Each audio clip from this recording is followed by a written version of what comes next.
Баяна деген эки кызды Америкага жөнөтөбүз деп, анан бизден тез акча тапкыла, акча таап бергиле деп, анан 450 000 берген мен. Дагы көпчүлүгү кетип атат. Ишенбесеңер келип көргүлө.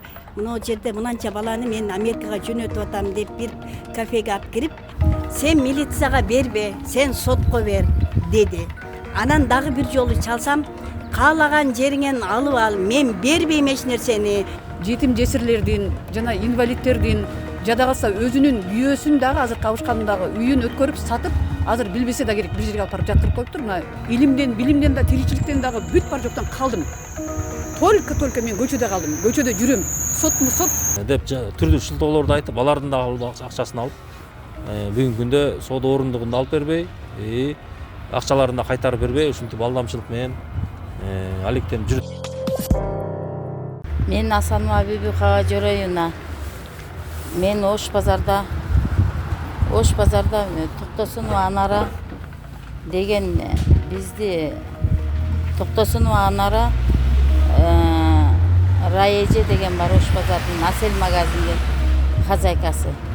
Ошол экөө мына Раеженин кызы Асел менен Баяна деген эки кызды Америкага жөнөтөбүз деп, анан бизден тез акча тапкыла, акча таап бергиле деп, анан 450 000 берген мен. 450 000'ди Анара биздин ишеничибизге, ал акчаны бергенибиздин себеби Анара биздин ишеничибизге кирген.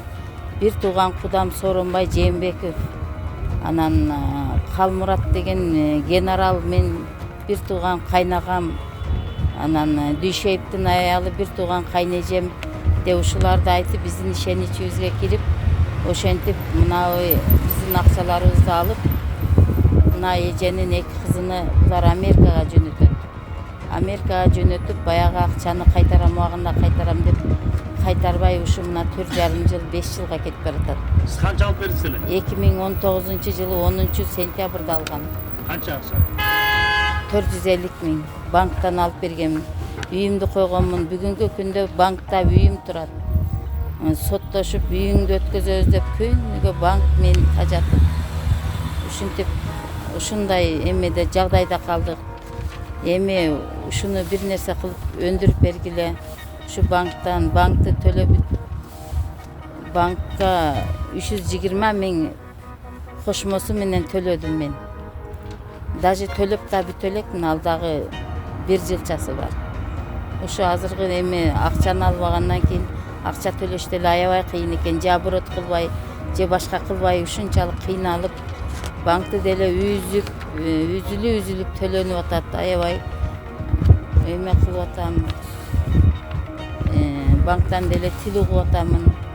Анан урматтуу президент ушул эми мага жардам берип коюңуз, ушу үйүм банкка өтүп кетпесин деп ойлонуп отурамын. Ушу Анара менен Раеже ушинтип мына акчаны алдыртып алып, мүнтүп төлөбөй ушинтип атышат. Анара менен Раежеге бардыңыздарбы? Сиз Бардык. эмне деп өкөтөң? Барып анан расписка берген. Мынаке. Мынантип расписка берген. $13,500 Анара бере турган болгон. Бул Москвага булар Америкага кетирем деген Москвага барып, 1 ай 2 айлап баягы кыздар барып туруп калат. Анан булар капыстан эле вообще эмес, али эме болуп кетет да, дайынсыз болуп кетет бул кыздарчы. Дайынсыз болуп эле бир күн булардын телефондорун, документтерин дагы алдыртып коет. Анан бир күн эле кичинекей кыздын колуна эме тийип калат да, кокус телефон тийип калып, анан чоң апасына звонить этет. Анан булар табылып, изи табылып, ушинтип мына Раеже деле бар, Анарадан алып алгыла. Анара кылдыбы, Анарадан алгыла дейт. Ортодо эле бизди мүнтип эки жака арасат кылып атат. Ушу биздин үйүбүзгө жардам берип коюңуз, президент. Садыр Жапаров, сизден суранабыз, ушундай шылуундарга алдандыкпы? Жаныбызда эле жүргөн эмелер эле булар. Раеже болсо биздин жаныбызда Ош базарда бирге иштеген эле киши эле мындай кылып Анара экөө бизди алдап койду. ошо проценттен мен үйүмдү чыгарып берсиндер банктан. Ошо проценттеримди төлөп берсин, 320 миң азыр мен төлөсөм чыгат экен ошого. Ушундай. Анара мына Ленский гомго чакырылдык экөөбүз. Анан чокко чакырылганда Анаранын бирөөдөн 14 миң карызы бар экен. Ошо карызын азыр алып кел, бербесең мен камаймын дегеннен анан мен балам менен сиңдимди чакырып экөө ошентип 7 миңден кылып берген. Сом бул 14 Ошентип 000 сом. 14 миң сом. Анан ошентип ошол акчаны да бербейт. Анан үйүмдү болсо 5 ай аренда кылып иштетти. 10 миңден деп. Ошону да бербейт, бер десем тааныбайм дейт. Ушундай бир экен. Ушунда өндүрүп бериңиздер. Суранам. Саламатсыздарбы, урматтуу президент? Мен Ташматова Кенжакан Сатаровна. Сиздерге кайрылган себебим биз 19-жылы биз ушул убакка чейин мен 20 жылдан бери Ош базарында, базарында иштейм, көчөдө эле иштейм. Ошол жерде жүрүп, Асел магазин, Ош базарга кире берген жерде Асел магазинде иштеген Рай эжени ошо 20 жылдан бери тааныйм. Ошол жерде жүрүп, Анара деген эжени да таанып калып, алар менен биригип иштеп калдык. Мына Рай эженин кызын Токтосунова Анара деген эже Америкага жөнөтөм деп документтеримди толтурам, тигинтем мынтем, дагы көпчүлүгү кетип атат. Ишенбесеңер келип көргүлө, мына жерде мынанча баланы мен Америкага жөнөтүп атам деп бир кафеге алып кирип, Кан Кошойго. Ошол жерден тиги балдарды да көрсөтүп, Рай эженин да башын айлантканбы, айтор мен тиги эме Жээнбеков менин кудаам болот. Даже балаңыз барса, небереңиз барса, ошо Асел эженин бул кызы болот. Ушул эме Рай эженин кызы Асел болот. Ушул Асел барса, Аселдин кызы да барсын. Баянга да мектептин баарын дайындап койдук. Эртерээк кетиргенге эме кылыңыздар, биз азыр жабылып атат, эртелетиңиздер деп анара бизди кыйнап, Рай эженин акчасы болбой атса дагы кызынын машинасын саттырып, бизди болсо Рай эже жакын мындай тааныш болгонубуз үчүн каяктан болсо дагы 20 жылдан бери базарда иштейсиң, башың көрүнүп калган, кимден болсо сурасаң болот, мен сурасам уят деп 200 миң процент, 20% мененби, 30% мененби алдырт дегенине мен 20% менен Эрматова Махабат дегенден алдыртып бергенмин. Ошо бойдон булар эмгичекти биздин акчабызды берген жок. Себеби кызы Америкага кетпей, ошо эмеде булар Москвадан жөнөйбүз деп Москвага жөнөткөн. Москвадан 1 айдан кийин жөнөбөй калдык деп, муну небереси бизди өлтүргөн атат, ваннага түшүрдү, тиги бул болду деп чоң несине кабарлаган үчүн кайра Асел берге келип калган. Кайра Бишкекке келген. Келгенден кийин кана биздин акча процентин бериңиз жок дегенде десек, Анарадан аласыңар эми. Анара сен алып бер деген үчүн мына жерде биз кимге бергенсиң Анара десек, биз могу Бумайрам дегендин баласына бергенбиз, Нурлан дегенге. Ошо Бумайрамдан барып алабыз деп, биздин баарыбызды ээрчитип, күнүгө жумуштан калып, башкадан калып, ошо Бумайрам эженин үйүнө барып, биз эме кылсак, Бумайра эже бизге монтип төшөгүн берем деди. Мына төшөктү берем деп, биз ошо маалда мына төшөгүн берсе, ошо төшөгүн эме кылалы десек, алалы десек, ошо маалда звонок кылып, Марел деген төшөктү албагыла, биз карызга алабыз дедик. Десек, жок, карызга албагыла, наличка акча келатат могу жерде деп, ушуну көрсөткөн үчүн биз ошол жерде отуруп төшөктү албай калдык. Андан кийин биз ошол жерге кайра бара берип, мени Махабат Эрматова кыйнаган үчүн, проценттерин кошо төлөп атканым үчүн 2 жолу компаньондон бир жолу 200 миң, бир жолу 250 миң алдым. До сих пор төлөп келатам ошонучу. Мага азыркы убакта Рай эже деле же Анара деле төлөгөн жок. Себеп дегенде, Рай эжеге барсам, силер Анарадан албалгыла дегенмин деди. Анара болсо ушул үйдү Бумайра же үйүн мен алгамын. Ушул үй сатылса берем деп, ушул убакка чейин, ушул жылга чейин бизди алдап келди. Анан біз барып Умайра эжеге барсак, ал деле жалган экен. Анан біз булардын сотуна катышалы деп бир жолу келдик. Келген жерде Анар эже мен силерди тааныбайм деп кетти. Телефондон Анар эжеге чалдым. Анар эже бу кылганыңыз эмне? Мен сизди милицияга берейин деп. Эмне кылайын? Бирге жүрүп, бирге жеп, бирге ичип жүрүп, бул кылганыңыз эмне? Эң жакын адамдарыңызды ушундай кыйнайсызбы? Мен өзүм акчам болсо деле бардыгын эме кылмакмын десем, сен милицияга бербе, сен сотко бер деди. Анан дагы бир жолу чалсам, каалаган жериңен алып ал, мен бербейм эч нерсени. Себеби Анар айтып, Токтосунов Анар эже айтып атат. Мен сурооңор өтүп кетти. Мен каалаган жериңерге баргыла, сурооңор өтүп кетти. Мен силерге бир сом бере албайм деп.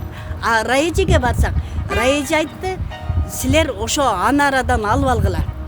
Мен силерди Анарга көрсөткөмүн, Анарадан алып алгыла деди. Урматтуу президент бизге жардам кылып, ушул өзүмдүн акчам болсо да макул эле бирөөнүн акчасын алып берип, даже проценти менен алып берип, мен дагы азыркы күндө карыз болуп отурам, же бир кредитимди төгө албайм, же бир карыздарымды төгө албайм, улам карызга батып кеттим. Даже жолдошумдун машинасын сатып, азыр жолдошум да мынандай арендада эме кылып жүрөт. Балам болсо инвалид.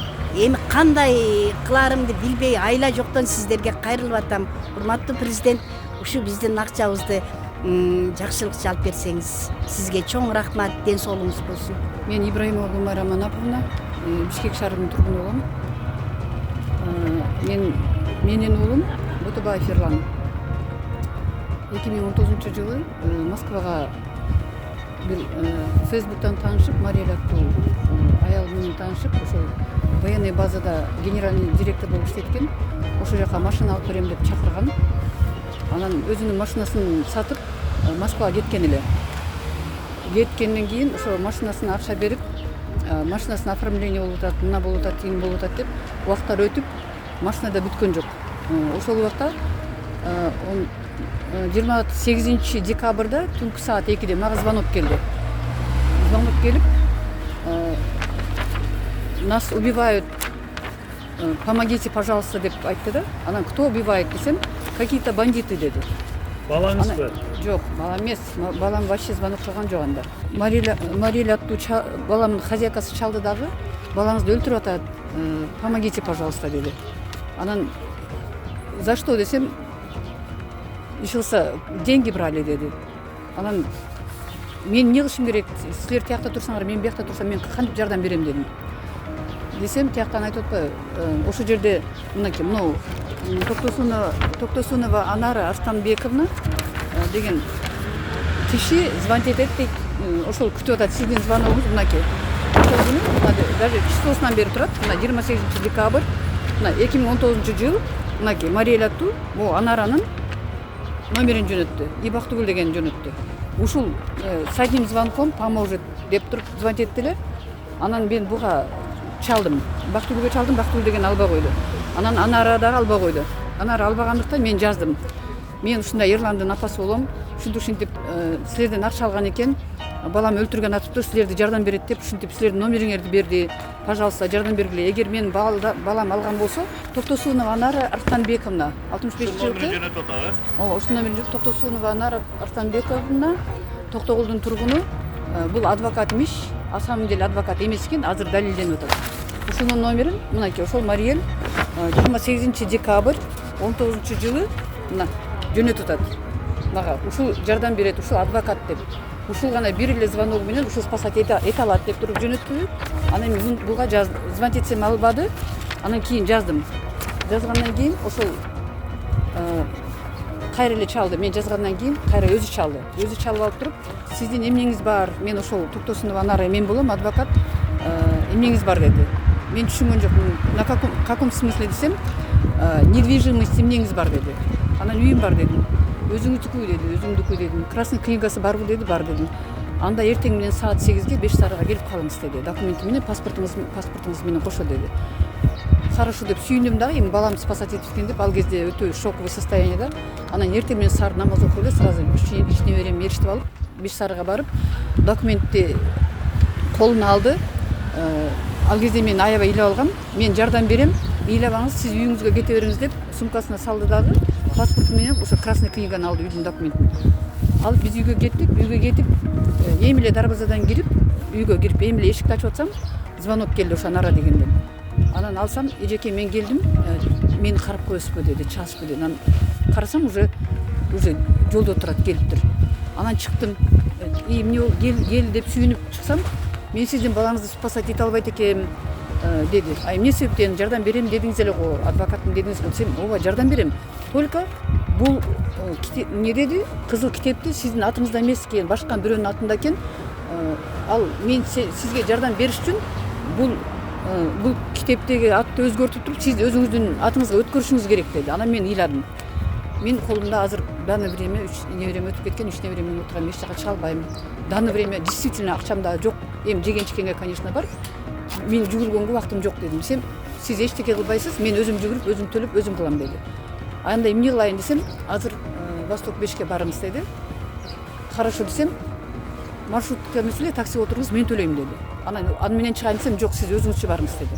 Хорошо деп таксиге отурдук дагы, сүйлөшүп туруп, анан өзүм менен сүйлөштүрүп койдум, өзү төлөп Восток 5ке бардык. Восток 5ке барсак, ошол нотариустан чыгып, ошол жерде күтүп алды бизди. Анан ошол жерде чыгып айтты, эже, азыр киресиз дагы, мен айткан нерсени жазып туруп эле кол коюп бересиз. Сизге башка эч ким жардам бербейт, мен сизге только жардам берем деди. Лишний эмне кылсаңыз, балаңызды даже успеть этпейсиз деди да. Анан макул дедим. Макул деп туруп кирдим. Киргенден кийин кагаздар даяр экен. Анан бир кагазга кол койдурдум. Андан кийин дагы бир расписка жаздырдым. Анан ошол жерде $10,000 деп атпайбы? $34,500 деди. Анан мен бул акчаны алган эмесмин го. Эмнеге жазышым керек десем, Майрел экөө сүйлөштү дагы. 15-нен 20-сына чейин мен берем. Пусть она пишет деп туруп өздөрүнчө сүйлөштү дагы. Мен ким Анары жазып бериңиз. Всего лишь бул гарант болуп турат. Мына мен турам го, сизге жардам берем. Бул жөн эле азыр балаңызды өлтүрбөй туруш үчүн гана мен азыр ушул сизди жаздырып алып туруп Москвага көрсөтөм деди. Бир звонок менен балаңыз аман калат деди. Аны ишилсе мен жаздырды. Жаздыргандан кийин аркы жака өткөрдү эле ошо коронавирус бул ишилсе ошондон под Новый год бул аркы нотариусте болбой калды. Ошол боюнча бул документти алып кеткен. Анда ошол ишилсе жанагы өткөрө алган жокпу, ишилсе ошондо болду. Анан кийин мен саат несинде деди, 7-январь, 8-январда келем, ошондо келесиз деди. Кийин ошол мен ошол 8-ноябрда алып кетишти. Нурлан деген ошол Нурлан деген азыр кызыл китепти ошондо дейт билбейм. Ошо Анаранын коллегасы. Москвага булар группа алып барат экен. Америка бул менин балама эч кандай тиешеси жок экен. Балам бир тыйын да албаптыр. Муну кийин эми билинип атат да, муну тергөөдө тастыктады 100%. 8-нде алып барып туруп, дагы нотариустан бирдеме жаздырды. Ал жерде ошол Нурлан деген бар экен, Бактыгүл, бул сизге гарант болуп гана турат, кол коюп эле берсеңиз болду деди. Анан киргенде эмне айтты? Бул нерсеге ишилсе документтер толтуруп уже даяр экен, кол коюп эле коюңуз деди. Анан бул мага страшный болбойбу дедим. Может, күйөөм да коюш керек десем, ID картыңызда бойдок деп турат го, мен дагы ушинтип эле бүтүрөм деди Анара. Анан нотариуска айттым. Мен күйөөм бар, ЗАГСым да бар. Кол кой алдап коюш керек десем, жок эжеке, ID картыңызда бойдок деп турат го, боло берет деп туруп кол койдурду. Анан болду. Ошондон кийин чыктым. Мени эмнеге алып барышты? Бул жактан айтты, сиз ошол боюнча бул жанагы жаздырып алды. Кийин эртеси алып барды. Дагы түз келип калыңыз, неден деди. Госрегистрга деди. Анында могу жерде бүт өзүнүн эмнеси бар. Түп-түз мен кийин жанагы аялдар келгенде что-то өздөрүнүн сөздөрү ар түрдүү болуп чыгып аткандан мен Анара, пожалуйста, мен сотко берсем окшойт, милицияга берсем окшойт десем, жок эжеке, жетише албай каласыз. Түп-түз келе бериңиз. Мен барысын даярдап койдум. Сиңдиңиз менен күйөө балаңызды алып келиңиз, кол койсо эле бүтөт деди. Болду. Балаңыз аман калат, мында мен сүйлөшүп атам го деди. Марел менен булар өздөрү сүйлөшөт экен. Анан госрегистрга бардык дагы, түз эле кирдик. Бардыгы даяр экен, сиңдим менен күйөө балам кол койду. Жанагы жерде эмне деди? Бир кагазды берди дагы, мону менен кызыл китепти алып кетесиз, тияктан деп бир кайсы окушканы айтты. Госрегистрдин несинен. Өткөрүп атат ошондо. Мага өткөрүптүр уже, өткөрүп коюптур. биз барсак уже даяр экен. Андан кийин ошол ушул разборкалар болуп, ар түрдүү сөздөр болуп аткандан кийин мен кызыл китепти барып алайынчы деп госрегистрге бардым. Барып кагазды көрсөтүп не кылсам, сиздин кызыл китебиңиз жок берди деди. Кандай мындай өткөрүп болгондон кийин алып кетесиңер деп, мына кагазды бердиңер эле го деди. Десем, жок деди, ошол эле күнү Токтосунова Анара Арыстанбековна алып кеткен деди кызыл китепти деди. Алар кантип берип коюптур? Билбейм, ошол бериптир. Ал жерде да скандалдаштык, ал жерде да тергөөгө бүт барын видеолорун жанагы сүрөттөрүн бергем. Өзү тергөөчү дагы барды, ал жерде тастыктады. Ошентип бул ошол боюнча мен кызыл китепти мен көргөн жокмун. Бунун аркасына 3 жыл аркасынан жүрдүм, үйүнө да бардым. 3 жыл жүрүп ошол үйүнөн качып жүрдүм менден. Анан могу азыр Булбек хаба дегендин үйүндө 3 жыл качып жүрүптүр. Жумайрадан качып жүрөм. Кыскасы мени сотко берет деп туалеттерден беп жашынып. Анан ошол жактан кийин мунун мошенник экенин кийин билдик биз. Балам звонить этти. Балам дейт, апа кандайсыз деп. Анан ушундай деп мен ыйладым, амансыңбы деп. Десем, апа аман дедим, эмне ыйлап атасыз деди. Анан сен ушинтип өлтүргөн атат деп ушинтип звонить этти эле хозяйкаң. Мен ушинтип кызыл китеп үйдү берип койдум. Сени өлтүрбөй турат дегенден бердим десем, апа эч кандай андай эмес, мен аралашым жок.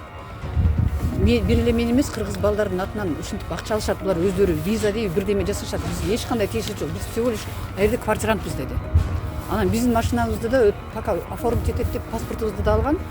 Ошол паспортубуз дагы ошол оформление деп паспортубуз да ошондо деди. Биз эч кандай тиешебиз жок деди. Анан мен сотко бердим. Сотко бергенден кийин мен ошол сот мени карабай отказ берди. Себеби дегенде бул 1,5 миллион сом госпошлина төлөбөсөңүз карабайбыз деди.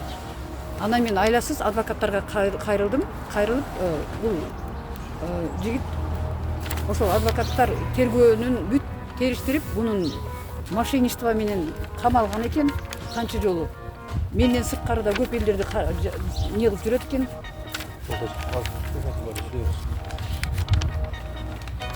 Мария Өлөкова монтип сүйлөшөт. Мына 3 миллион келатат. Мына сиздин документиңиз жөн эле гарант болуп турат, жөн эле гарант болуп турат. Кайра эле беребиз деп. Бактыгүл дагы жана Нурлан дагы, Анара дагы, үчөө дагы. Бул Анара азыр эми мени мындан мен не то что акча алмактуу, мен муну тааныган эмесмин. Ошо балам өлтүрбөсүн деп гана мен документти берген. Болду. Мындай кол коюп гана берген. Башка мен эч кандай буга тиешем да жок, булардын ишин да түшүнбөйм. Акча да алган эмесмин, мамилем да жок. Кудай сактасын деп жаздырган канча доллар? 34.500 доллар деп жаздырганы бул өздөрүнүн группаларынын акчалары экен. Булар элдерден 50.000 доллар алат экен дагы. Какой-то часть ошол Москвага Мариэл дегенге которот экен. Аны мен түшүнбөйм да билбейм да, балам да андайды түшүнбөйт, билбейт да. Анан бул жерде бул менин решенияларды көрсөтүп, бүт барын арестти көрсөтүп, жана Булбек хаба деп келип атпайбы, инвалидтердин группаларын полностью алар ошолордон акча да алыптыр го, ошол неге деп ишлерин да жөнөткөн, Москвага алып келишкен алар. Ошолорду бүт барын мына менде соттун решениясы бар. Мына Ибраимова Булмайранын мен үйүн сатып туруп, мен силерге толук берем деп алдап жүрөт экен. А сотко барса мен буларды тааныбайм деп жүрөт. Бул азыр эч кандай мага учурабайт да, качат только. Только качат, мун билбейм. Бул именно ошо мошенничество менен көп жолу камалган экен, 5 жылдан камалып отуруп чыккан экен. Тергөөдө далилденип атат. Анарабы? Анара Токтосунова. И данный времяда ушул азыркы күндөрдө дагы бир эле мен эмес, өзүнүн районунан 450 киши, мына инвалидтердин группалары, 30 чакты фирмалардан бүт миллиарддаган, миллиондогон акчаларды алып, мына соттолбой камалбай жүрөт. Азыркы кезде дагы домашний арестте, бирок эч кандай неси жок. Только алдайт и все. Токтосунова Анара Арыстанбековнаны урматтуу президент менен Ташкенттен да суранып кетердим. Бул ушунча кылмыш менен мисалы да эми миллиарддап, миллиондоп акча алган адам, мошенничествосы 100% далилденген, мени да тааныбайт, инвалидтерди да алдап жүрөт. Ушул именно Токтосунова Анаранын азыр уголовный иши несколько эпизод менен далилденип соту жүрүп атат. Мен суранып кетер элем, ушуну көзөмөлгө алып, ушуну соттоп каматып берсин. Бул канча адамга зыяны тийип жүрөт. Жетим жесирлердин жана инвалидтердин, жада калса өзүнүн күйөөсүн дагы азыр кабышкандагы үйүн өткөрүп сатып, азыр билбесе да керек бир жерге алып барып жаткырып коюптур. Мына ишенбесеңер далилдер болот, госрегистрден дагы, өзүнүн жеринен дагы бүт баарын эмне кылсаңар болот. Азыр ошол үйдү да бошотуп бербей жүрөт. Бул 100% далил мошенник рецидивист. 100% далил мошенник рецидивист бостандыкта жүрөт. Ар бир азыркы кезде дагы адвокатмын деп, адвокат эмес, бул жерде эч жерде иштебейт, элдердин акчасын тонуп гана мошенничеством заниматься этип, ошону менен гана наживаться этип жүрөт экен.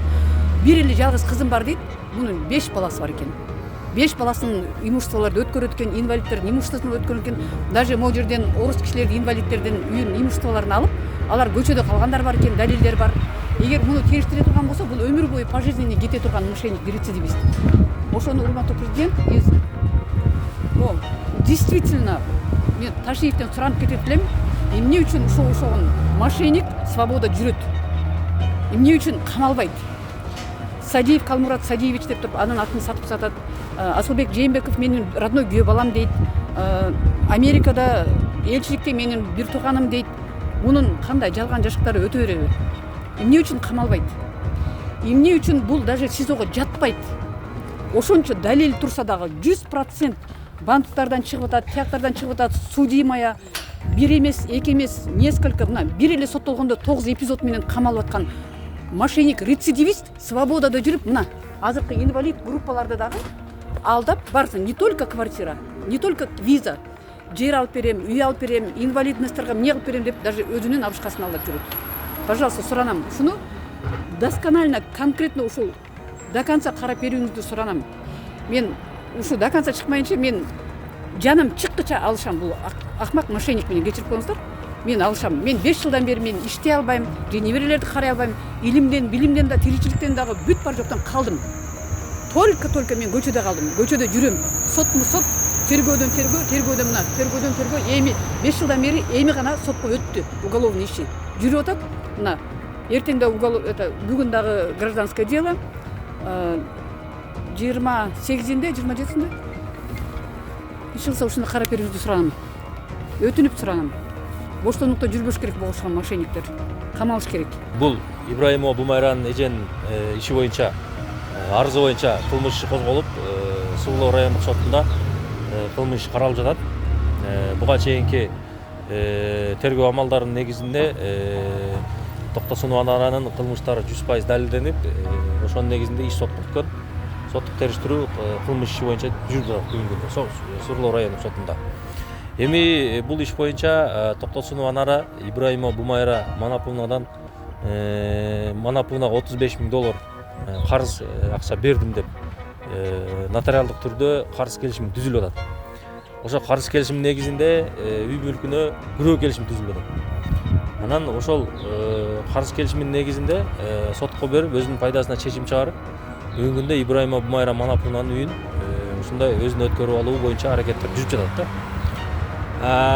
Бирок Ибраимова Бумайра Манаповнага бир сом акча бербей туруп, $35,000 алды деп жалгандан фиктивный договор займ түздүрүп алгандыгын, ошонун негизинде өзүнүн пайдасына ушундай алдамчылык иштерди жасоо менен алектенип жүрөт.